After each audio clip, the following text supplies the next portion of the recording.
Welcome back. This is GODMADE Ministries, and I'm here to bring to you a great message. The Lord was speaking to me about perfect in His eyes. We are perfect in His eyes. From the beginning, the Lord had made us perfect in His eyes. And I want to read to you a little bit from the Word in 2 Corinthians chapter 3, verse 17 through 18. The glory that the Lord imparts to the believer is greater both in quality and longevity than that which Moses experienced. And I want you to go and check this out so you can better understand it for yourself. Look it up for yourself so that you can understand and put yourself in Moses' place. Understand where he was coming from and what the Lord was doing. The glory gradually makes the believer more Christ-like. Becoming Christ-like is a progressive experience.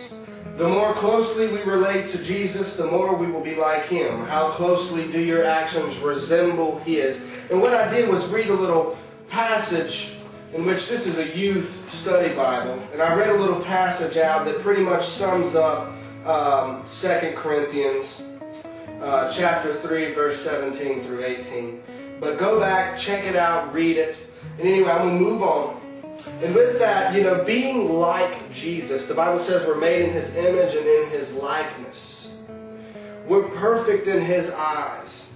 And I'm going to read something from my journal. No matter what you do, the experiences of failures, your imperfectness, your blemishes to the natural eye, you are always perfect to God. Why? Because He made you. He created you from His very thought, from His very heart. He created you. It doesn't matter if you make a wrong decision. God has already set up a way for you to be back on course. And that's the thing. You can be in a decision right now of jobs. And you're not sure which job to go to, and it's just so overwhelming. But you quickly make a decision, not really giving the Lord time to speak to you. It's okay. Find comfort in your situation. So what? If you did go to the wrong place, it's all right. Because He already knew what you were going to do before you ever do it. You can't surprise Him. You can't. And He's already set up ahead of you something to place you back on course. That's why we're perfect in His eyes. You don't have to strive. You don't have to work. Why do we strive and why do we work? Ask yourself, why do we strive to be like Jesus if we're already made in His image and in His likeness? Why do we strive? Why do we work if we're already made whole? But yet, we got to understand that there's depth of wisdom to understanding that we are whole. We are made whole. That sin is dead to us. Don't strive and don't work. Let the Lord lead you. Let Him guide you. Because He's already prepared the way. You're perfect in His eyes. You're already made in His image and in His likeness. I'm going to read on. But know you're a finished work. We are not at a fallen state anymore. We are now Jesus. Jesus lives in us. We're to release Jesus. We're perfect in Him. Not because perfect, let me explain perfect. Perfect to a carnal mind is that we say the right things, we do the right things, or we come up to a lady and we tell her she's beautiful, and she says, oh, he just knows how to say the right things at the right times. No, that's not perfect. That's not the perfect I'm describing. The perfect I'm describing is love. The reason we're perfect in His eyes is because of His love that He has for us. I'm going to read on. And what I'm doing is giving you a list of the glory that is within being perfect in His eyes.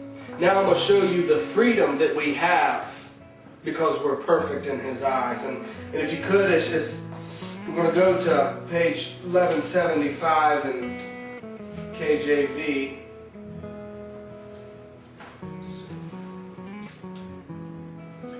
simply, we have the Spirit of the Lord. So why do we choose to walk in bondage? The Bible says that wherever the Spirit of the Lord is, there's freedom. But if you're walking in a works mentality of trying to be perfect and trying to strive to be more like Jesus, it's a bondage. You're holding yourself in bondage. And that's the thing. The one person that really stops us isn't Satan, isn't God, it's none of them. It's us. We stop ourselves.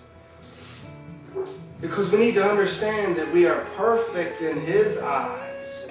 That He sees us as a finished work. And I'm going to go on to comfort. And this is as well.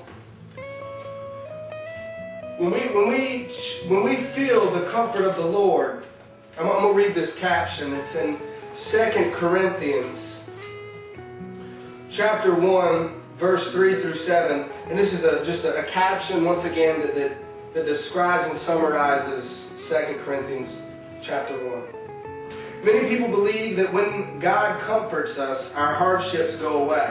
If that were so, people would turn to God only to be relieved of pain and not out of love for Him. Real comfort can also mean receiving the strength to deal with our hardships. The more we suffer, the more comfort God gives us. And that's chapter 1, verse 5. And we'll read on. If you're feeling overwhelmed, allow God to comfort you. Remember, every trial you endure will later become an opportunity to help someone who suffers a similar hardship.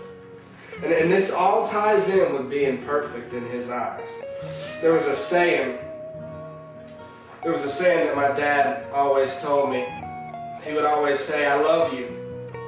You're still perfect in my eyes. And when he would say that, he would refer to no matter what I would do, regardless if I just went into a rebellious state or I would just run away and run from God, whatever the case may be, it doesn't matter. But He still loved me. He still supported me. He was still my Father. Why? Because He had part in when I was created.